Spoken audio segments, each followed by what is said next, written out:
Have you ever walked into a library and felt the weight of all the stories it holds? Now imagine if entire sections were just gone. Not just a few books, but whole chapters of human history, intentionally ripped out, leaving behind a deafening silence. This isn't a hypothetical scenario. This is the story of a continent's memory, a history that was deliberately erased. Today, we're going to uncover what was lost, why it was taken, and how it's being reclaimed. This is the story of Africa's stolen history. Before we talk about what was erased, let's paint a picture of what was there. Forget the stereotypes of a continent waiting to be discovered. Think of the Mali Empire, one of the wealthiest in human history, led by figures like Mansa Musa, whose legendary pilgrimage to Mecca showered so much gold it destabilized economies along the way. Picture the magnificent stone structures of Great Zimbabwe, a sprawling city that baffled early European explorers because it defied their preconceptions. Imagine the intricate bronze castings of the Benin Kingdom, masterpieces of art and engineering that rivaled anything being produced in Renaissance Europe.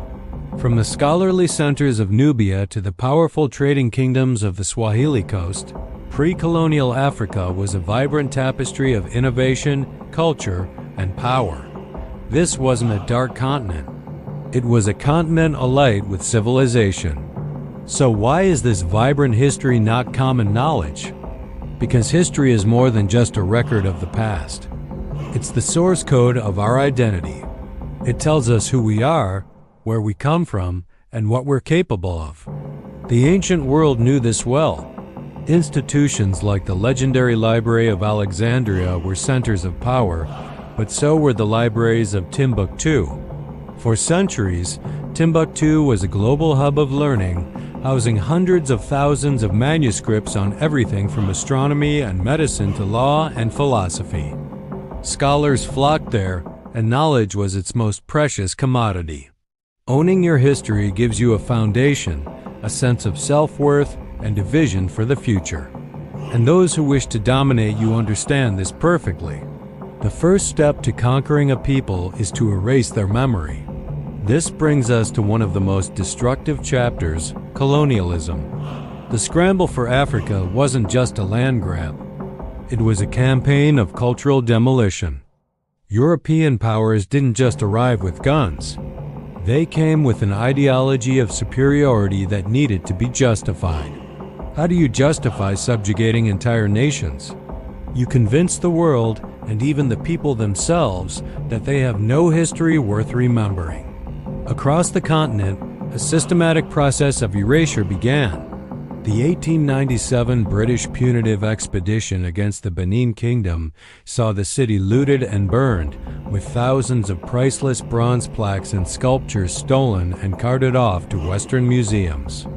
In Timbuktu, countless manuscripts were destroyed or hidden away by families desperate to save them. It wasn't just physical destruction. Colonial administrators rewrote school curricula, teaching African children a version of history that started with the arrival of Europeans.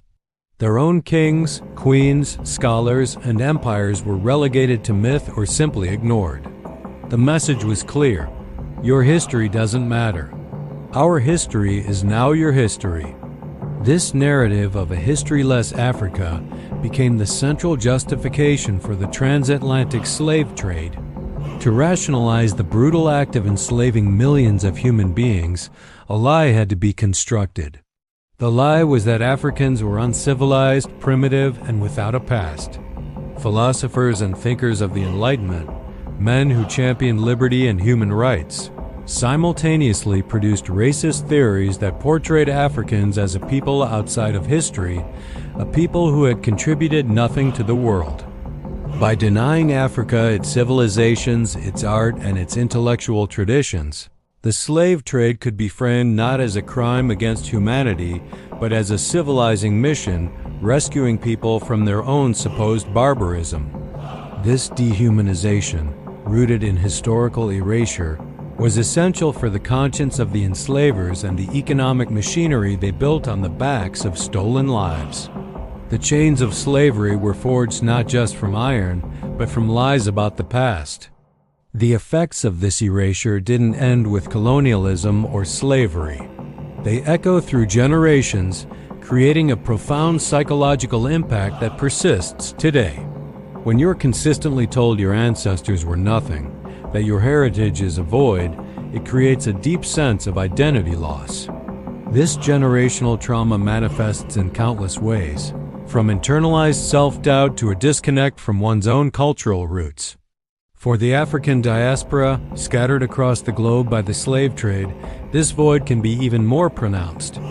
The search for identity becomes a painful journey of piecing together fragments, of looking for a home in a history that was deliberately shattered. It's a weight that many carry without even knowing its name. Rebuilding that sense of self, both individually and collectively, requires confronting this historical wound head-on. But here is the most crucial part of our story. You can't completely erase a history that is alive.